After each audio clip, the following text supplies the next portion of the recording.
क्या आप जानते हैं मंदिरों का निर्माण क्यों और कब हुआ? इसके पीछे एक छोटी सी कहानी है।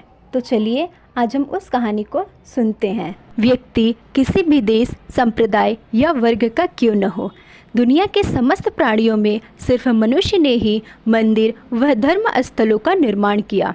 भले ही अलग अलग संप्रदाय के लोग अपने ढंग से अलग अलग तरह के मंदिर बनाकर उन्हें गिरजाघर, गुरुद्वार, चर्च, मस्जिद आदि विभिन्न नामों से पुकारते हो, किंतु इन्हें बनाने का उद्देश्य मात्र एक है। इन्हें देखकर मनुष्य को परमात्मा का स्मरण हो, जहाँ परमात्मा की शरण प्राप्त करने का मार्ग मिले, जहाँ दुनियादारी के झंझटों को भुलाकर एकाग्र और ध्यान मग्न होकर शांति मिले। उस पवित्र वातावरण में मन को निर्विकार कर प्रभु भक्ति में लीन किया जा सके। वास्तव में देखा जाए तो मंदिर एक ऐसा स्थल होता है जहां आध्यात्मिक और धार्मिक वातावरण होता है। यहाँ आप अकेले व अन्य व्यक्तियों के साथ में भी बैठकर अपने मन को शांत करके पूजा पाठ, आरती, मंत्र जाप आदि कर सकते हैं। ऐसे माहौल में आपके मन की भाव दशा प्रभु की भक्ति, पूजा पाठ, उपासना के अनुकूल होती है।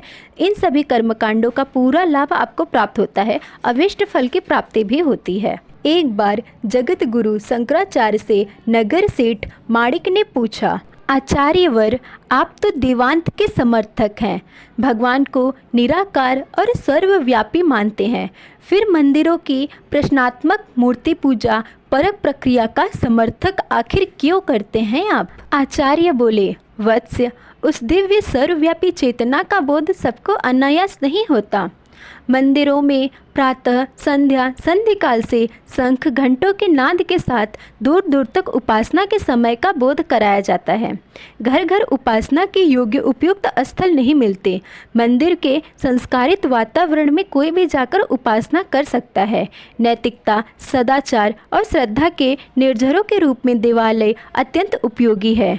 जन साधारण के लिए यह अत्यंत आवश्यक है। क्या आप जानते हैं कि मंदिर के ऊपर गुंबद क्यों होते हैं और इनका निर्माण कैसे हुआ? तो चलिए आगे की कहानी में सुनते हैं। मंदिर के ऊपर गुंबद बनाना ध्वनि सिद्धांत और वास्तुकला की दृष्टि से अत्यंत महत्वपूर्ण है। साधक देव प्रतिमाओं के सामने बैठकर पूजा अर्चन में जो मंत्र जाप करते हैं, उनकी ध्वनि मंदिर के गुंबद से टकराकर घूमती है और ऊपर की ओर गुंबद के सक्रिय होते जाने के कारण केंद्र भूमि हो जाती है।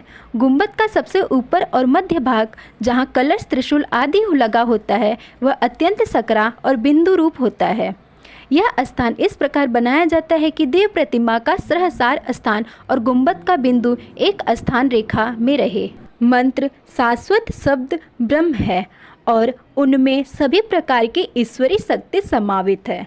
अंतः गुंबद से टकराकर जब मंत्र ध्वनि देवता के सहसार से टकराती है तो देव प्रतिमाएं जागृत हो जाती हैं और साधक को उनकी भावना के अनुसार फल प्रदान करती हैं। जिस प्रकार मंत्र बोला जाता है वह देव प्रतिमा को उसी रूप में जागृत करता है।